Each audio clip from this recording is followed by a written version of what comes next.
Okay. Hello, good morning all of you. Good morning sir. Good morning. सबको morning, आवाज clear morning, है? sir. Good morning, good morning. Yes sir. तो okay okay, thank you. तो बच्चों, आज का जो हमारा जो टॉपिक है वो हम आज पढ़ेंगे असेसमेंट। जो आपका एसएसटी का जो 4th यूनिट है ना, उसमें आप देखोगे तो उसमें एक असेसमेंट का चैप्टर दे रखा है और साथ में कुछ जैसे कि ओपन बुक एग्जामिनेशन वगैरह है, क्रेडिट सिस्टम है, ग्रेडिंग सिस्टम है, क्वेश्चन बैंक वगैरह है। ये क्या होता है आज हम इसके बारे में देख लेते हैं। टॉपिक तो ज्यादा बड़ा नहीं है, थोड़ा थोड़ा करके देख लेते हैं तो इसमें क्लियर हमारा लगभग आज हो जाना चाहिए।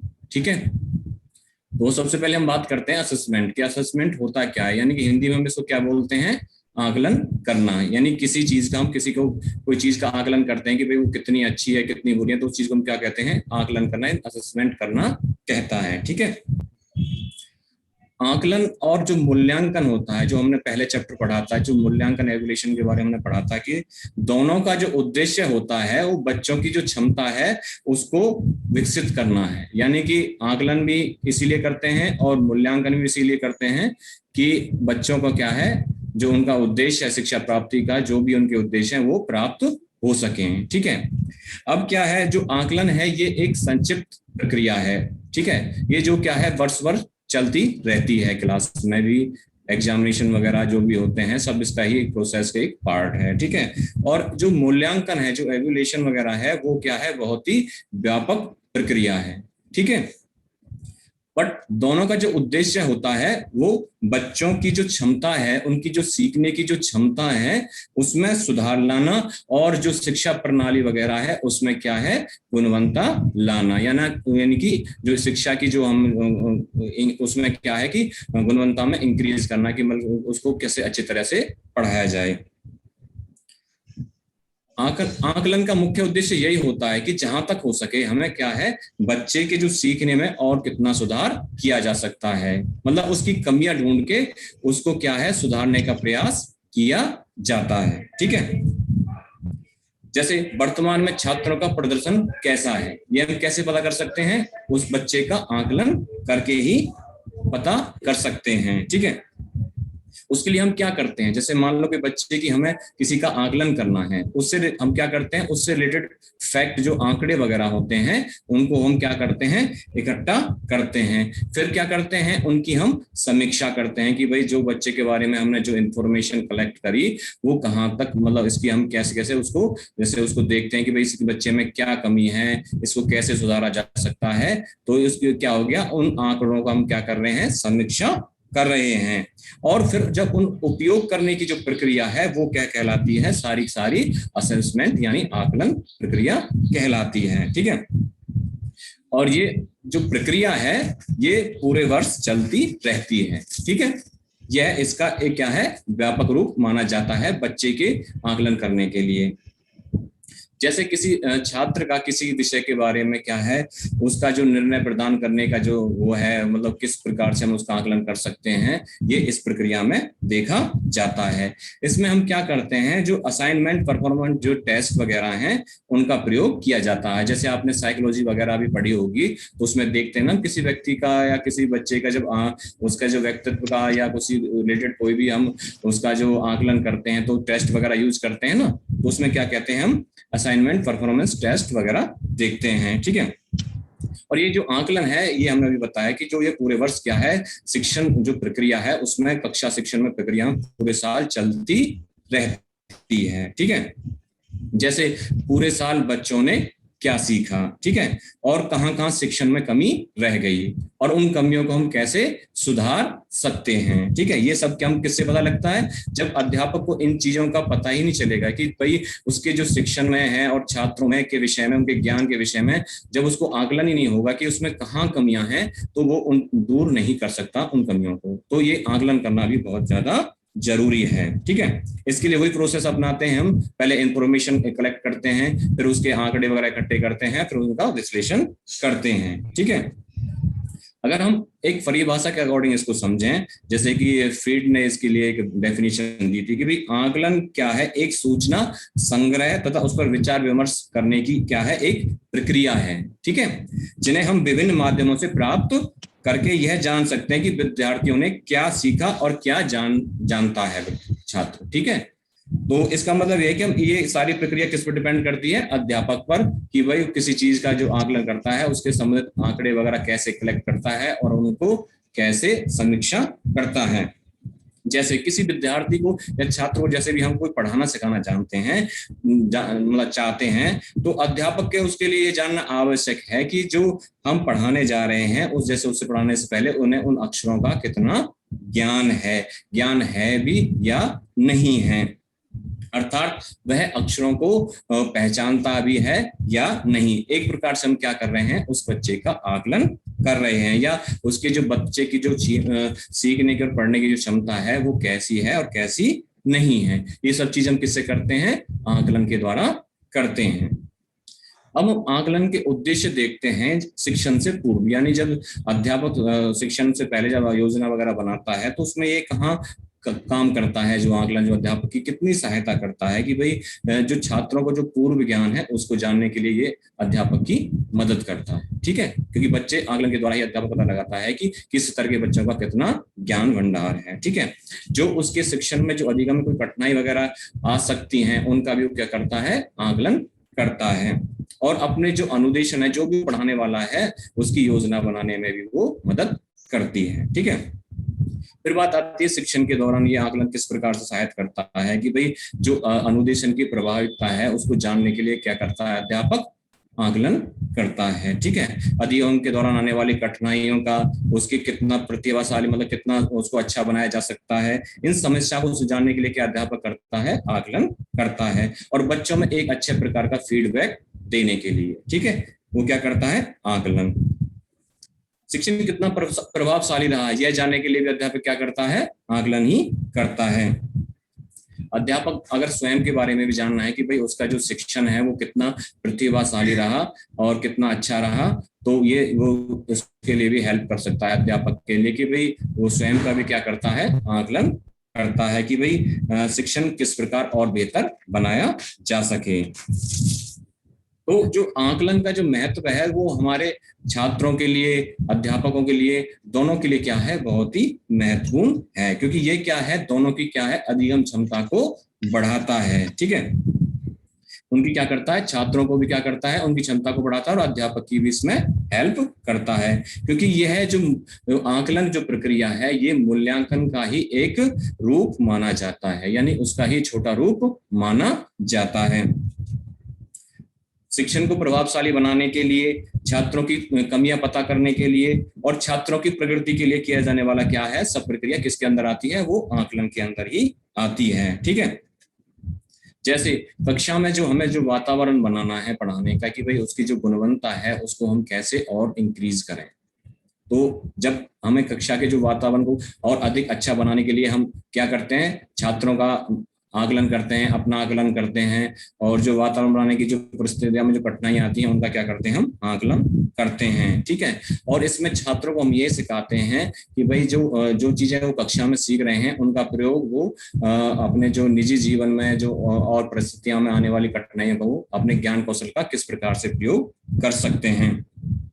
यानी ये क्या है, शिक्षा प्राप्ति में क्या है, एक सक्रिय भागीदारी निभाता है आकलन। ठीक है, छात्र की भी और अध्यापक की भी। ठीक है, क्योंकि दोनों को पता रहता है कि भाई उनके छात्र को पता चलता है कि उसमें कितनी कमियां हैं, उसमें मतलब क्या प्रॉब्लम्स हैं, और अध्यापक को पता रहता है कि भाई उसको किस प्रकार से शिक्षण करना है। ठीक है, और विद्यार्थियों को अभिप्रेरणा देने के लिए, उनको उनके जो आत्मसम्मान वगैरह है उसको उन्नत करने के लिए हम क्या करते हैं, आकलन करते हैं। अब हमें इसकी आवश्यकता क्यों है, क्यों हमें आकलन करते रहना चाहिए? अगर हम छात्रों के संदर्भ में देखें तो ये जानने के लिए कि भाई छात्रों ने वो पहले क्या जानता है, क्या उसका ज्ञान स्तर है, ठीक है, और उसकी रुचियां किस तरह पढ़ने में है, वो किस तरह इंटरेस्ट लेता है, किस विधि से पढ़ने में उसको इंटरेस्ट आता है। ठीक है, जो छात्रों की जो विशिष्ट आवश्यकता वगैरह है वो क्या है, ये जानने के लिए। ठीक है, और छात्रों के जो जैसे छात्र होते हैं, ऐसा नहीं है कि बस जो हम पाठ्यक्रम पढ़ाएं सभी बच्चों के लिए वो एक जैसा ही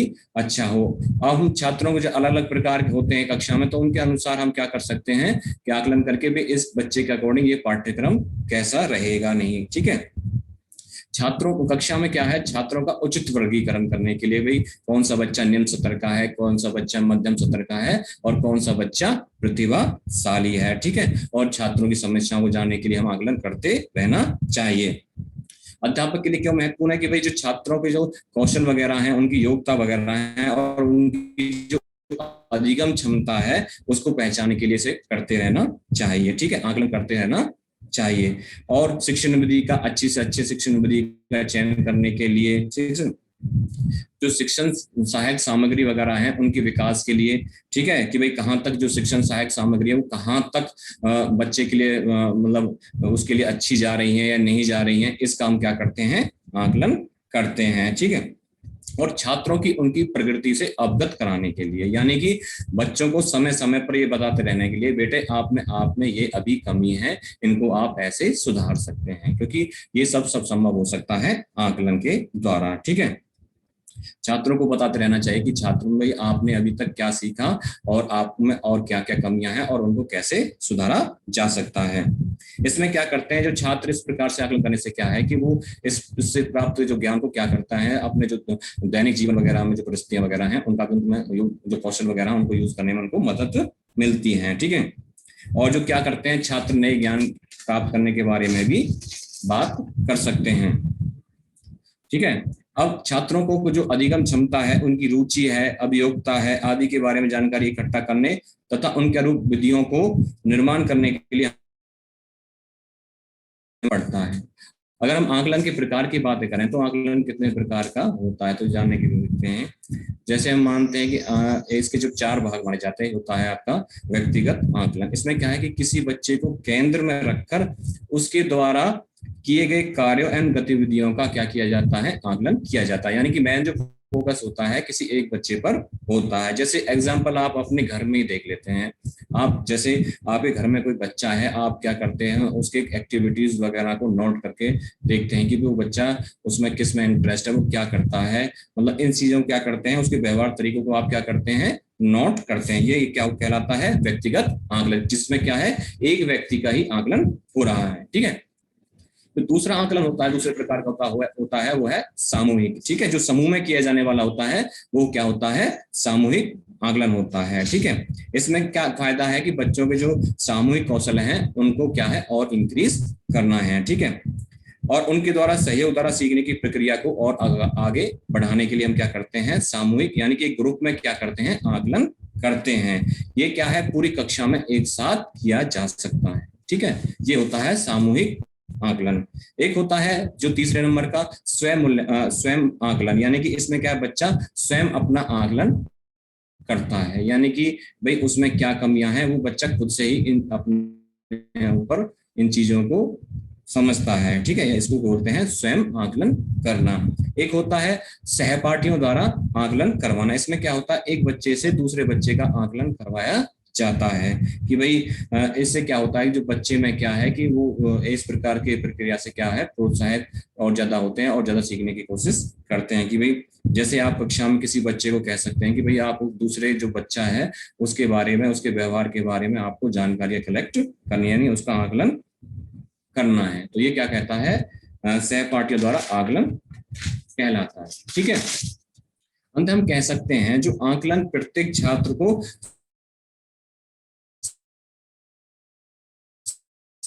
सार्थक रूप में और छात्र दोनों को इसमें मदद मिलती है, ठीक है।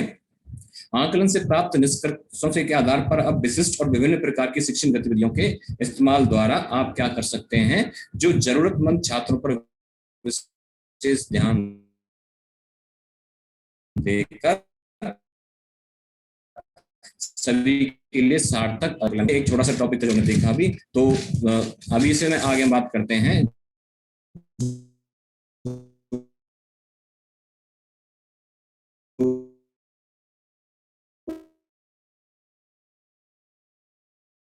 इसमें ही दे रखा है जो असेसमेंट के टॉपिक है, आपके लगभग ये क्लियर हो जाएं, ठीक है।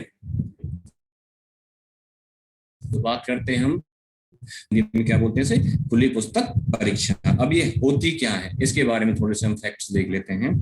देखिए, आज प्राय देखने में आता है कि छात्रों का जो उद्देश्य है ना, वो बस क्या रह गया है, परीक्षा उत्तीर्ण करना रह गया, यानी कि बस कैसे न कैसे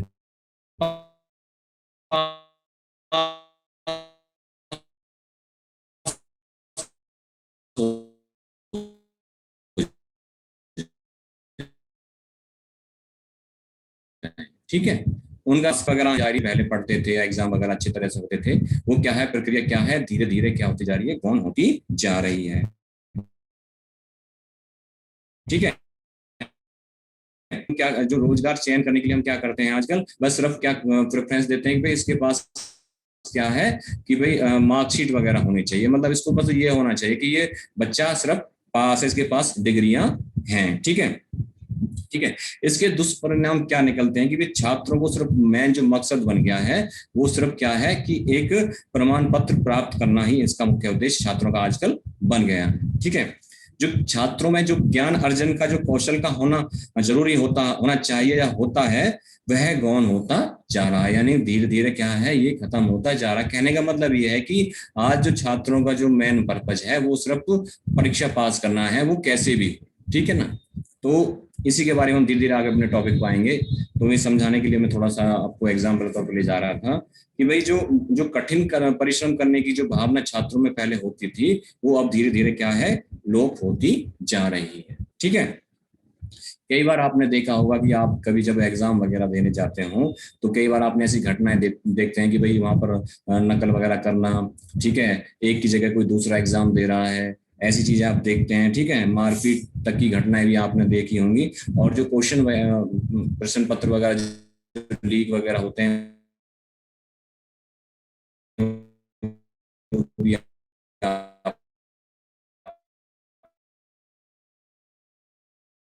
आपने देखा होगा, अपने जब कभी आपने एग्जाम वगैरह दिए होंगे। ठीक है। ये चीज भी एक ध्यान रखने वाली बात है कि अब इसमें सुधार कैसे किया जाए। ठीक है। तो अब किस प्रकार किया जाए, सरकारें भी क्या है, इस पर निरंतर प्रयास कर रही हैं कि भाई इस प्रकार की जो परीक्षा पास का जो मेन उद्देश्य रह गया बच्चों का, वो नहीं होना चाहिए। तो इसके लिए वो क्या है, निरंतर प्रयास कर रही है। एक दूसरी तरफ देखें तो जो आजकल जो इस परीक्षा के लिए हम जा रहे हैं, खुली पुस्तक परीक्षा प्रणाली के बारे में देखे जा रहे हैं, तो ये इसका दूसरा कारण क्यों है कि भाई क्यों जरूरी होती जा रही है। दूसरी प्रकार देखें तो जैसे अभी कोविड-19 का टाइम चला हुआ, ठीक है, चारों तरफ क्या है, भयानक महामारी है, फैली हुई है। इसने क्या किया है कि जितनी भी एक्टिविटी है लगभग सबको क्या कर दिया है, एक साथ मतलब बंद सा ही कर दिया है। ठीक है। शिक्षा पर भी इस पर क्या पड़ा है, बहुत ज्यादा प्रभाव पड़ा है। क्योंकि क्या है कि आपने देखा होगा पिछले साल से क्या है, लगभग जो शिक्षण संस्थान वगैरह, स्कूल्स वगैरह हैं, सारे क्या पड़े हैं, बंद पड़े हैं। ठीक है। ना ही बच्चों का जो अपना जो कोर्स वगैरह है, उनका जो पाठ्यक्रम है, वो समय पर पूरा होता नजर आ रहा है। ठीक है। बच्चे क्या कर रहे हैं, अनेक समस्याओं का सामना कर रहे हैं। क्योंकि जब भाई जो एक चीज आमने सामने बच्चा क्लियर कर सकता है अपने कंसेप्ट, वो क्या है, वो जैसे भी आजकल हम पढ़ा रहे हैं बच्चों को ऑनलाइन वगैरह, उससे क्लियर नहीं हो पाता। फिर भी कोशिश कर रहे हैं, शिक्षा प्रक्रिया को ऐसे बंद तो नहीं किया जा सकता कि भाई अगर कोरोना से अगर बच्चे स्कूल वगैरह नहीं जा सकते तो क्या है, इस शिक्षण प्रक्रिया को चलाना ही होता है। ठीक है। तो अब क्या कर रही है सरकारों ने, क्या किया है, ऑनलाइन माध्यम से क्या है, शिक्षा प्रक्रिया को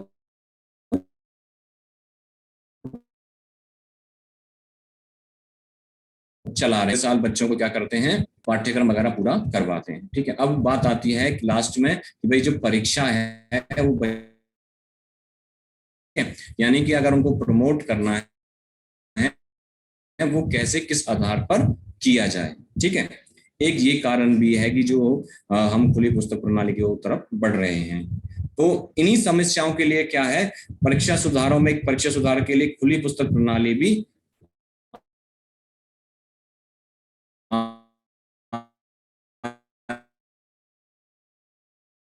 आजकल बहुत ज्यादा डिमांड में है।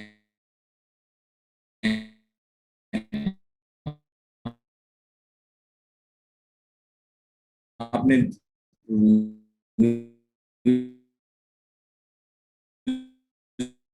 पेपर वगैरह में इसकी परीक्षा किया जाए। ठीक है, उसके बाद जैसे आप देखते थे कि जैसे पहले बच्चे क्या है पाठ्य पुस्तकों में जो पढ़ते थे, आपने देखा होगा कि वे जो उनके जो आंसर लिखे होते हैं गाइड वगैरह में एज इट ही क्या है उसको लिख के आ जाते हैं परीक्षा में। ठीक है, उस प्रकार की चीज को भी रोकना है। ठीक है, और छात्रों की जो मानसिक वृद्धि है उसको ध्यान केंद्रित करना है और उसको विकसित करना है। तो ये इस प्रणाली का क्या है उद्देश्य है।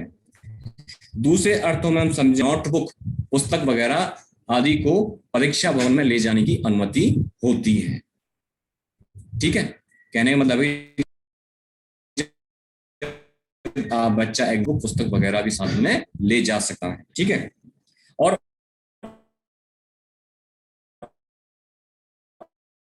उन पुस्तकों का वो परीक्षा प्रणाली में भी उपयोग कर सकता है। ऐसा इसमें प्रणाली में ऐसा नहीं होता। वो क्या नहीं होता उसके बारे में हम बात करेंगे, क्योंकि जो इस प्रकार की जो परीक्षा प्रणाली का जो उद्देश्य है उसमें बच्चों में क्या है महत्वपूर्णता और रचनात्मक सोच के साथ कौशलों को विकसित करना है। ठीक है, क्योंकि इसमें क्या है इस प्रकार के प्रश्न बनाए जाते हैं कि जब आप प्रश्न पत्र खोल के देखते हैं तो आप जब तक आपको उस टॉपिक के विषय में गहराई से विषय का ज्ञान नहीं होगा तब तक आप उस क्वेश्चन का जवाब ढंग से नहीं लिख सकते। यानी कि क्वेश्चन इस प्रकार से बनाए जाते हैं कि आपको अपनी तर्क सोच वगैरह का पूरा इस्तेमाल करना ही पड़ेगा, चाहे आपकी पुस्तक सामने ही रखी क्यों ना हो। ठीक है ना, इस प्रकार के लेवल के क्वेश्चन इसमें बनाए जाते हैं। ठीक है, अब आप समझ रहे होंगे किस प्रकार के बनाए जाते होंगे, इसका लेवल क्या होगा कि भाई बच्चे के सामने पुस्तक भी रखी है लेकिन जब तक वो उसके बारे में डिटेल से नहीं पढ़ेगा, पुस्तक में ढंग से नहीं पढ़ेगा, उसको समझ में नहीं आएगा कि इसका जवाब मैं किस प्रकार से लिखूं। तो इसका जो मेन उद्देश्य क्या है ये है कि जो बच्चों में जो पढ़ने की जो क्षमता है उसको और अधिक विकसित करना है, यानी कि वो गहराई से तर्क के साथ उस टॉपिक को ढंग से समझें, बल्कि रटे नहीं, उसके बारे में ढंग से सोचें। ठीक है, मतलब इसमें क्या होता है जो प्रश्न क्या होते हैं वो एज इट नहीं होते।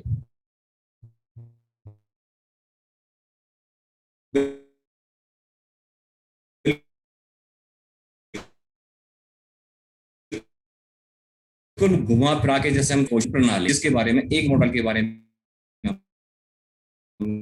मैं आपसे बात भवन वगैरह ले जा सकता, परीक्षा भवन में साथ में ले जा सकता और अपने आंसर वगैरह उसको देख के लिख सकता है, उसको आजादी है। लेकिन क्या है कि जब तक वो गहराई से याद नहीं करेगा, ढंग से पढ़ेगा नहीं, उसको वो क्वेश्चन का जवाब ढंग से नहीं लिख पाए, क्योंकि उसे ऐसे क्वेश्चन मिलेंगे कि उसे अपने जो तर्क है और चिंतन वगैरह है उसका इस्तेमाल करना ही पड़ेगा, उसको पढ़ना ही पड़ेगा ढंग से। ठीक है, दूसरा मॉडल की हम बात करें तो उससे आप भी परिचित हैं, जैसे आपके लास्ट ईयर एग्जाम हुए थे ऑनलाइन। ठीक है, यह क्या है कि हमारे देश में अब इसको क्या है अपनाने मतलब इसको अपनाने लगे हैं। ये वर्ल्ड में तो यूरोप में तो पूरे देशों में लगभग प्रचलित है। इसमें क्या होता है छात्रों को तय समय के अनुसार क्या होता है ऑनलाइन माध्यम से उनको प्रश्न पत्र सेट भेज दिया जाता है। जैसे आपके बीएड के एग्जाम हुए थे ना लास्ट ईयर, फर्स्ट ईयर में सेकंड ईयर वाले बच्चों को पता कि उन्होंने जो फर्स्ट ईयर, या तो आप पहली बार पेपर देने जा रहे हैं, तो जो अभी सेकंड ईयर में वाले बच्चे हैं उनके लिए क्या था ऑनलाइन एग्जाम हुआ था। ठीक है, तो इसमें क्या होता है कि जो एक पोर्टल के साथ या जो ब्लॉगिंग वगैरह यूनिवर्सिटी का अपना ब्लॉग वगैरह होता है उसके साथ आपको क्या है क्वेश्चन पेपर भेज दिया जाता है। ठीक है, इसमें जो छात्रों को क्या होता है जो उनको समय सीमा वगैरह दी होती है उनको तय समय में अपने क्वेश्चन वगैरह पूरे करने होते हैं। ठीक है, और ये इसका ये फायदा है कि जब आप जो ब्लॉगिंग में जो टाइम वगैरह सेट किया हुआ होता है कि वो ऑटोमेटिक क्या है जो टाइम जब पूरा हो जाता है कि वो अपने आप ही जो आपका जो ब्लॉग पोर्टल है वो बंद हो जाता है। ठीक है, इसमें क्या है कि इसमें ये भी है कि आप अपनी पाठ्य पुस्तकों का भी यूज कर सकते हैं, लेकिन हुए थे तो उन्होंने इसके लिए भी क्या किया था इस पर रोक लगाई थी। जैसे हमारे सीआरएस यूनिवर्सिटी ने इस प्रकार की गतिविधियों को भी नहीं किया था कि भाई आप किसी तरह का यूज नहीं करेंगे। ठीक है, उन्होंने क्या किया था ऑनलाइन एक एग्जाम जैसे बीएड के फर्स्ट ईयर में लिए थे ना, ठीक है। और इस प्रकार क्या है, निश्चित समय में बच्चे क्या है कि अपना जो प्रश्न पत्र है उसको पूरा करते हैं। ठीक है, ये थी हमारी खुली पुस्तक प्रणाली। यानी इसमें दोनों मॉडल में आपको बताए, एक तो लिखित वाला बताया कि भाई बच्चे परीक्षा भर में क्या है पुस्तक वगैरह लेके भी अपना कर सकते हैं। ठीक है, दूसरा ऑनलाइन बताएं। तो भारत में जो हम इसका जो प्रयोग हो रहा है वो आजकल जो IITs वगैरह हैं, जो बड़ी बड़ी जो निजी संस्थान वगैरह हैं, BIT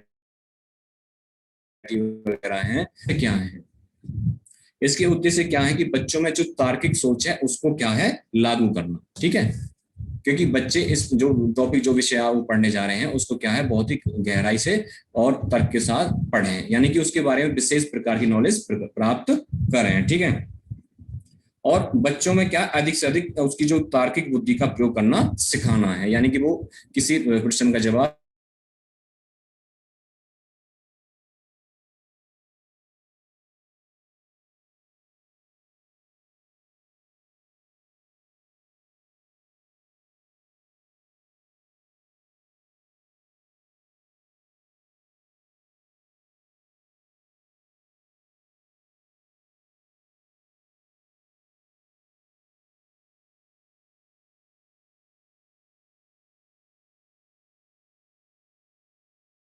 को क्या हर वर्ष क्या है कि जो नए नए जो प्रश्न पत्र बनाने पड़ते हैं उसमें भी बनाने में क्या है मदद मिलेगी। ठीक है, अब इसमें प्रश्न जो होते हैं वो कितने प्रकार के हो सकते हैं, जिसमें क्या होते हैं प्रश्न वैश्विक वगैरह टाइप के होते हैं, जिसका अर्थ है कि आपको किसी विशेष पंक्ति या पैराग्राफ में उत्तर नहीं मिलेगा। ठीक है, आपको खुद से क्या है पैराग्राफ का विवरण खुद लिखना होगा और उसमें कुछ अपने मुख्य बिंदुओं को भी साथ में जोड़ना होगा, यानी कि एज इट आपको आंसर नहीं लिखना है, आपको अपने क्या है मुख्य बिंदु पॉइंट्स वगैरह को उसमें इंक्लूड करना है। ठीक है, क्योंकि इसमें प्रश्नों की जो रचना होती है वो ऐसे नहीं होती कि भाई आप सेम टू सेम जो गाइड में होते हैं वही आपको उसमें प्रश्न वगैरह मिल जाए। ठीक है, अब इसमें जो इस प्रणाली के जो लाभ हैं उसके बारे में बात कर लेते हैं, भाई लाभ क्या क्या हैं इसके, मतलब एडवांटेज क्या क्या हैं। ठीक है, तो इसका जो है चीजों को याद करने के बजाय अवधारणा को समझने पर बल मिलता है, यानी छात्र क्या करते हैं किसी चीज को समझते हैं। ठीक है,